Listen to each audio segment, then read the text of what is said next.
सांगली मिरज परिसरातील इंजिनिअरिंग आणि MBA कॉलेजच्या शोधात असाल तर ही रील पूर्ण बघा, प्रत्यक्ष येऊन खात्री करा आणि मगच ऍडमिशनचा निर्णय फायनल करा। हे आहे सांगली मिरजेच्या मध्यवर्ती ठिकाणी ऑटोनॉमस NAC A ग्रेड असणारं अंबाबाई तालीम संस्थेचे Sanjay Bhokare group of institute Miraj. इथे MBA, पॉलिटेक्निक, इंजिनिअरिंग मधील 7 ब्रांचेस मधील तुमच्या आवडीच्या ब्रँचच्या प्रवेशासाठी नक्की भेट द्या।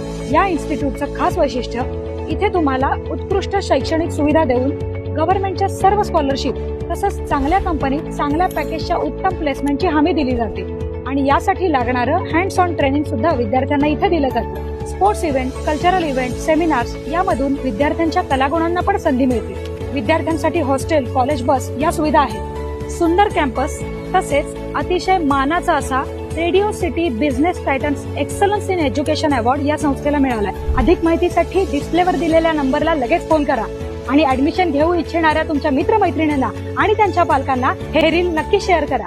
ताज्या बातम्यांसाठी महान करेला सबस्क्राइब करा आणि बेल आयकॉनला क्लिक करा। तारदाळ खोतवाडीच्या जलजीवन योजनेच्या ग्रामसभेला अखेर मुहूर्त मिळाला। ग्रामस्थांमध्ये समाधान। 4 ऑगस्टला ग्रामसभा।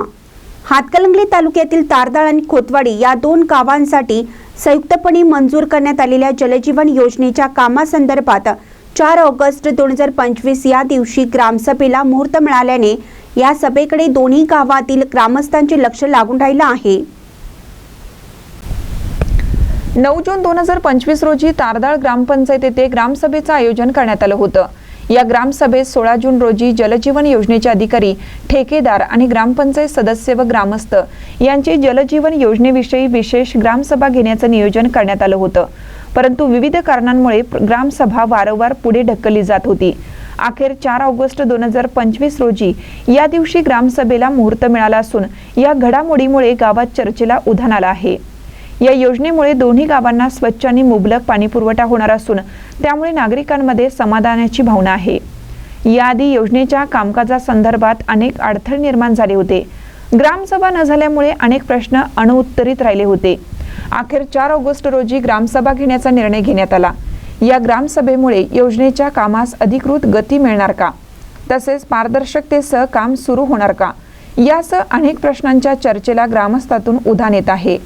सदरची ग्रामसभा 4 ऑगस्ट रोजी सकाळी 11 वाजता श्री शिरकाई देवी मंदिर तारदाळ येथे होणार असून ग्रामसभेला ग्रामस्थांनी मोठ्या संख्येने उपस्थित राहून आपले प्रश्न मांडावेत असे आवाहन ग्रामपंचायतीमार्फत विविध ठिकाणी नोटिसीद्वारे प्रसिद्ध करण्यात आलं आहे। जलजीवन योजनेच्या अर्धवट झालेल्या कामांच्या त्रुटीबाबत जलजीवन योजनेचे अधिकारी कोणती भूमिका घेणार हे पाहणं महत्त्वाचं आहे। महानकर न्यूजसाठी बसगोंडा कडेमणी, तारदाळ।